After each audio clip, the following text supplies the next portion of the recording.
Welcome to Value Time. I'm Jacob DeGate, and it's my pleasure to be joined by the Director of Planning and Zoning, Chris Pulaski. A bunch of you have probably seen him on the show a few times. It's always great to have you on, Chris.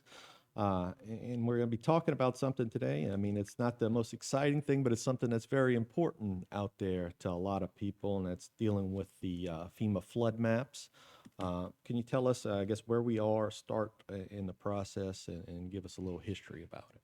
Okay, well, the first thing everyone should know is that FEMA has issued a new set of flood maps that are set to become effective on September 7th of 2023. So the parish, we're required to adopt those maps prior to that September 7th date. So at the most recent committee meeting, council committee meetings, we introduced the ordinance. So the public hearing is scheduled for Wednesday, August 23rd, 2023 at 6:30 p.m., and that's at the Government Tower Council Meeting Room. Okay. So that's when the official public hearing is scheduled to be held.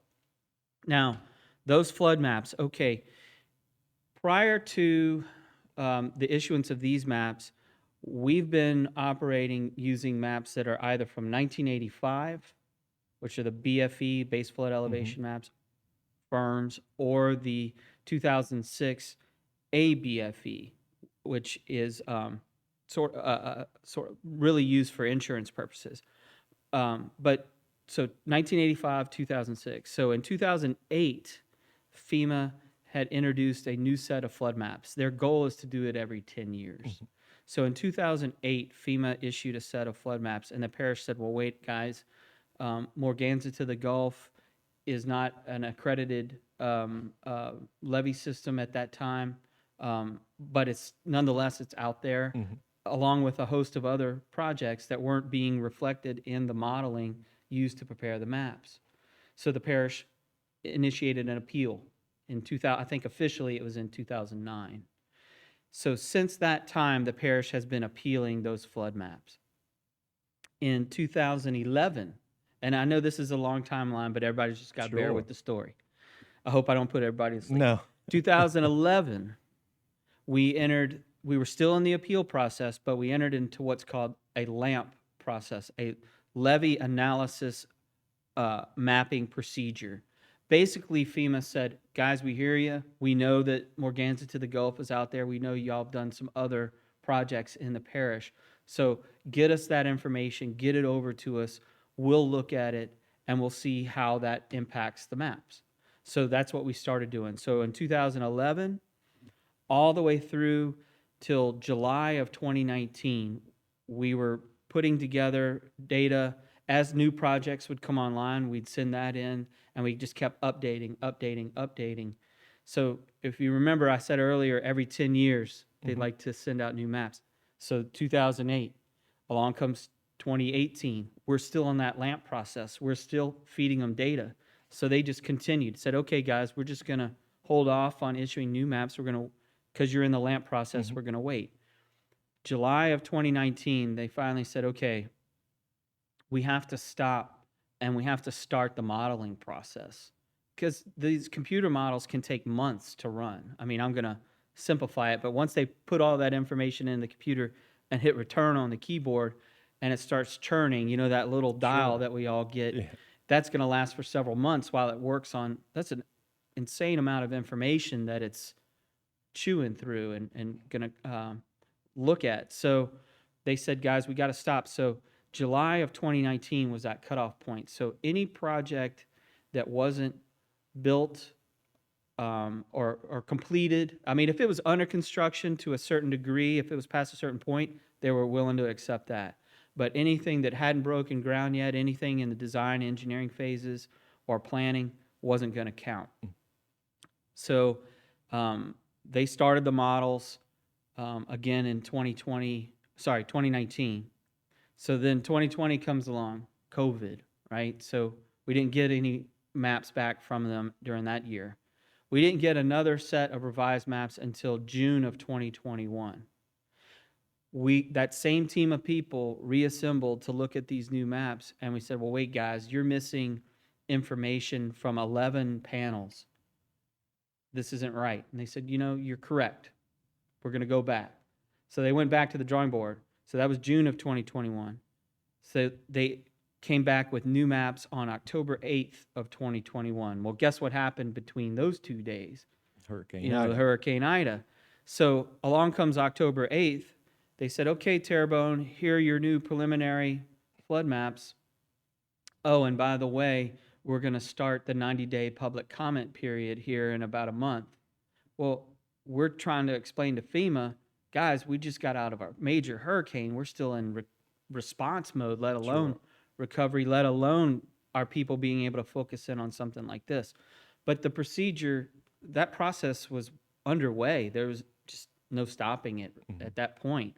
So the 90-day public comment period rolls around. Now, whether or not they actually receive public comments, they only will acknowledge in terms of did you receive any yes or no, how many did you get?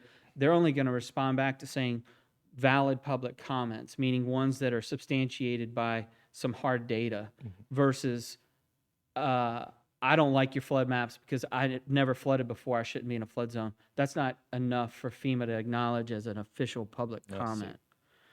The parish continued with its objection throughout that time period. So we are now at the point where we've gone through that process, and now we're at the end. So FEMA had issued new maps in October of 2021.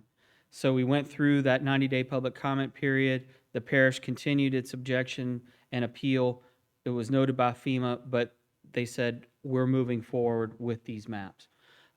In March, we got a packet of information about how to go about adopting these maps because the NFIP, the National Flood Insurance Program, that Terrebonne Parish is a part of, as any community with flood insurance is, we're required to adopt flood maps. And so these new flood maps have an effective date of September 7th, 2023. So FEMA, through the NFIP, is requiring that Terrebonne Parish adopt these maps. Now, if we don't adopt them, then the repercussions are pretty severe. The first thing that'll likely happen is FEMA's going to perform what's called a CAV. It's a community assessment. They're going to come down with teams of people, and they're going to look for any flood plain violations. And some years ago, probably 10 years ago, we had a CAV. We had over 300 violations. In 2020, we had another, FEMA performed another CAV. We only had 3. So we're doing pretty good, but it's a major process. But like I said, that's only the tip. The next thing that would likely happen is we'd be put on probation. Once that happens, then we have issues like if everyone's flood insurance would go up probably about $50. You're going to have a hard time getting a flood insurance policy in a community who's on probation in the NFIP process. But they would also say, guys, this is what you need to do to get out of probation, which is essentially adopt the maps. Yeah. If we still choose to not adopt those maps, we'd get suspended from the NFIP program. And that means no one can get flood insurance. I mean, mortgages aren't going to happen. It's going to be a major problem. Sure. So we're kind of, our hands being forced in that sense to adopt these maps. But as I mentioned in the earlier segment, there was a cutoff point of July of 2019 where the modeling doesn't have any more current information. Obviously, we know that that's a major flaw. So we're preparing, and this is, certainly Parish President Dove is pushing hard for and will continue to push. We are preparing to perform what's really called a community LOMR, and we're talking about FEMA, so everything is acronyms. Sure. LOMR, LOMR, stands for Letter of Map Revision. Now, anybody can get a LOMR. You could go on your individual property and say, I know that my property is not in a flood zone. I can prove it. Your maps cannot be correct, but you have to hire, an individual would have to hire a surveyor to go out and survey it, prove it, submit the documents to FEMA. FEMA looks at it. If they agree with the surveyor's findings, then they will issue that revised map, Letter of Map Revision. the parish is basically looking at doing the same thing, but for the entire parish. Nice. So we have meetings lined up later this week. We're going to be meeting with the engineers that were involved in the LAMP process, as well as some other engineers who've already done modeling in Terrebonne. So we're hoping that between those two, we can get a head start on that process and kind of narrow down that time frame, which can take a while, I'm sure. I don't have yet a knowledge of how long that LOMR process could take, but I'm sure it's not going to be overnight.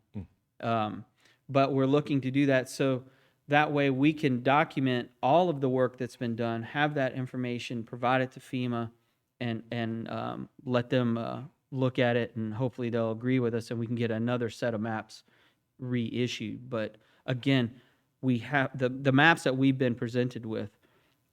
We need to have those adopted before September 7th. So that public hearing is August 23rd. So for people out there who are wondering, that they could have their house previously could not be in a flood zone, and after, they have to adopt these maps, then they will be in a flood zone. So Yeah. that could definitely affect your, home's value when you go to sell it. So it's something that I guess it's very important to pay attention to. Sure, and so the resources are out there. I mean, if somebody wanted to look, and we got some slides here we go. Okay, so that is a typical panel. And when I say panel, Terrebonne Parish is a big parish, but no matter how big or small your community is, when FEMA presents you with maps, the first page that they'll send you is a map of your parish, and it has all of your parish broken up, there you go, into a grid. Each one of those rectangles is referred to as a panel. Each one has a number. So when you go look at your flood insurance, you'll see FEMA panel number such and such. That's what it's referring to. But the other map, if you could go back, that gets down to the details. So this particular one just happens to be downtown Houma where we are. But where you see in the middle, basically on either side of Bayou Terrebonne, where there is no coloration, that is not a flood zone. But as you move away from the bayou, and most of our highest ground is closer to the bayou, so it makes sense, the further away you get, the lower in elevation you get, that's where you start seeing flood zones. So you see that orangish color is one flood zone. Then you see that bluish greenish color. The top right is Lake Homas, by the way, is for reference. But the further away you get into those lower portions, those flood zones. And so the maps show two things: what flood zone you're in, and what minimum base flood elevation requirement you have to build to. Love it. But for people out there who want to know, for their specific property, where do they go to look at the flood maps? Sure. So because this is a matter going before the parish council, we do have, in addition to the proposed ordinance that would adopt these flood maps, we also, in the same backup material, there's images, or the flood maps themselves are there, as well as a flood insurance study that accompanies these maps. But those are just static PDFs. I think the best source to go to is LSU Ag Center has been hosting the flood maps for several years now. So if you were to go online and say Google LSU Ag Center flood maps, it'll take you to that website. You can type in your address, and it'll take you straight to your property. And it'll show you what flood zone you're in, if you're in one. If you see it says X, zone X, that's not a flood zone. Okay. Or if it doesn't have any coloration, not a flood zone. But it'll show on the screen if you are in a flood zone, if you are, what flood zone it is, A, AE, B, V, whatever it might be, and also a number, and that number is your base flood elevation. Now, everyone needs to keep in mind that base flood elevation is sea level. So if you see it says 13, that doesn't mean 13 feet above the ground on the property. Sure. It means 13 feet above sea level. Now, on the LSU Ag Center's website, it also gives a natural ground elevation. Now, that isn't necessarily survey accurate. You can't really use it for an elevation certificate, for example, but it gives you an idea of what your property is, what elevation your property is at. So if you're at 13 is what the maps are showing, and on the LSU Ag Center map it says ground elevation 3, then basically you're looking at building 10 foot above the ground, right? That's exactly it. So you scroll through down to Terrebonne, click the disclaimers, and then you can type your address. So that information is going to be useful to give you an idea if you are in a flood zone, and if so, what elevation requirement you'd have to build to. And that would be for new construction or additions. It wouldn't necessarily apply to any existing structure unless a storm comes along and you have substantial damage. Then that would become something you'd have to pay attention to. But once you find out, if you have questions about, well, what does this mean for me? The first two people that someone would need to call would be their insurance agent, whoever they have their flood insurance through. Secondly, would be their, if they have a mortgage, then they would need to call their lending institution and find out what that means to them, especially if it's somebody who wasn't in a flood zone previously, but now they are. Those are the folks that are really going to have lots of questions, I would imagine. Now, as far as questions specific to these maps or specific about the process, either how we've gotten to this point or what we're going to be doing in the future, those kinds of questions, that's something that they could contact the parish. In the permit office, in the planning and zoning department, we have floodplain managers that this is their job to address these types of questions, and the number is 985-873-6567. Again, those people are there to answer questions someone might have about the maps themselves, or if they want to get clarification about what flood zone they're in, that kind of thing. But as far as questions, what does this mean for my insurance policy? What does this mean for my mortgage? Parish staff can't answer that. That's something you'd have to get from your insurance agent or your lender. Okay. And again, that's the public comment at the council, the hearing, I guess, that's coming up. It's August 23rd, 2023. It's a Wednesday, regular council meeting at the government tower in the second floor.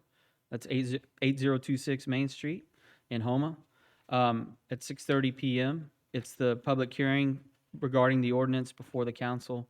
And I just want once again reiterate that the parish, President Dove is really pushing. We're going to continue our opposition to this, and the way we're going to be doing that is looking at presenting a community letter of map revision. So essentially, Terrebonne Parish would be putting together our own flood maps using our own data that we know to be current, accurate, and then submit that to FEMA for consideration. Okay, and again, this is it determines whether or not you're in a flood zone, and it's not exactly, I guess, going to base off of your rate, what your rate's going to be. That's on risk rating 2.0, but it does have something to do with it, and the fact that whether you're in a flood zone means you'd pay a different amount, or whether you have to have it for your mortgage or not. Yeah, good point. I mean, this isn't to be confused with the litigation that the state of Louisiana, other states, and Terrebonne Parish is part of it, regarding risk rating 2.0. Risk rating 2.0 really has no impact on these proposed maps. However, the maps do impact 2.0 because that determines who needs flood insurance, who doesn't, who's in a flood zone, who isn't. But the risk rating 2.0, they really don't even refer to these maps anymore in terms of calculating the flood insurance rates, and that's one of the big points of the entire lawsuit. All right. Well, thank you very much, Chris. It's very informative, and I'm sure a lot of people out there got some good information. Thank you very much. Stay tuned for more right here on HTV.